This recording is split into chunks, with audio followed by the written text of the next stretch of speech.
Oyster Tales by Amanda Dalziel. My sister and I grew up on an oyster farm. Mum and Dad were either on the lake or in the smelly shed sorting the smelly oysters into smelly buckets. When it was warm, we swam in the lake, but we hated the slimy seaweed. When it was cold and the tide was low, we walked along the shore and turned over rocks. We competed to catch the biggest crab without getting our fingers crunched by their claws. Warm or cold, we always loved to putt-putt around the lake in our little putt-putt boat. We would putt-putt back and forth in front of the oyster sheds and wave at Mum and Dad. We would putt-putt all over the lake, always keeping the sheds in sight. But most of all, we loved to putt-putt over to the spit of land we called the island. During the high tide, the island would be completely submerged underwater, right up to my knees. When it was low tide, a vast expanse of sand would appear and made the spit our perfect playground to practice our cartwheels, build sandcastles, and write messages in the sand that we wholeheartedly believed could be seen from space. Mum banned us from writing SOS in the sand of the island during our dire emergencies, like when the tide would come in and our little putt-putt boat would escape its sandy mooring and start floating around the lake without us, or when the motor for our putt-putt boat would run out of battery, leaving us semi-stranded. A flat battery happened quite often. When the motor was kaput, would have to use the oars. Rowing is hard work, but I fancied myself a gondolier. I would sit up on the bow with my single oar and use deep strokes this side and that side, meandering across the lake this way and that way. When I was up the front rowing, my sister would be lounging up the back doing nothing. She was older than me. Sometimes my oar would accidentally on purpose make a big splash. One day, when it was cold, my sister and I noticed there were no soldier crabs under any of the rocks we were turning over. The island had lots, but on the side of the lake where the oyster sheds were, soldier crabs seemed to be an endangered species. So my sister and I decided to repopulate the mainland. We went into the smelly oyster shed and asked Mum if we could borrow an oyster bucket. They were large buckets, but I could carry an empty one all by myself.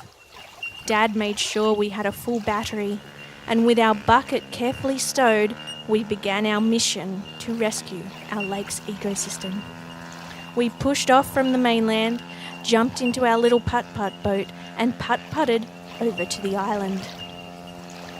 It was nearly low tide, so lots of sand that would normally have been underwater was exposed on the spit. We jumped ship into the chilly shallows and left the bucket inside. While we ran back and forth along the sand, my sister was in charge of dragging the putt-putt boat behind us with a long rope. She was older than me. The sand was all squishy between my toes. So much sand, perfect for catching soldier crabs. We could see their tiny burrows everywhere. A cast of bright blue soldier crabs would poke their heads out of the sand, foraging for food, and we would chase them and dig with our hands down into their burrows. With fingers full of wriggling soldier crabs, it was nice to have the putt-putt boat and the bucket close by.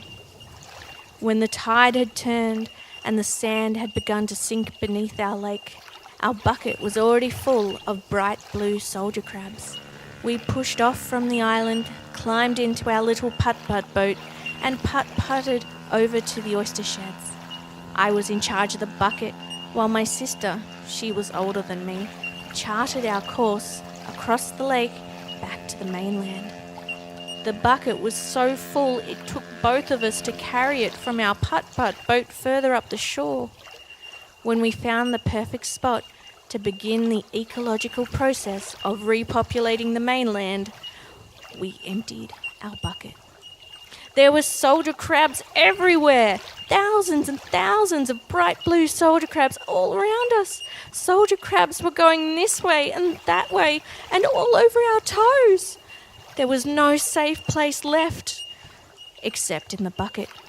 We jumped into the bucket and started to scream, "Mum! Dad!" They both came running out of the shed to find my sister and I clutching onto each other and screaming with all the air in our tiny little lungs. They laughed. Here was me and my sister in deadly peril, standing in our bucket, surrounded by a shifting sea of thousands of soldier crabs that had turned the shore completely blue, and our parents were laughing. More of the oyster farmers came out of their sheds to see what our screaming was all about, and from a safe distance, they started to laugh too. I began to cry. My sister held me tight and yelled louder than all of them. She was older than me. Dad waded through the soldier crabs and carried us over to where the oyster farmers had gathered. Mum wrapped us in her arms and gave us both a big hug. It was very cold the next day, and our putt-putt boat had a flat battery. As my sister and I walked along the shore near the oyster sheds, we couldn't find a single soldier crab under any of the rocks. But we decided not to try and repopulate the mainland again.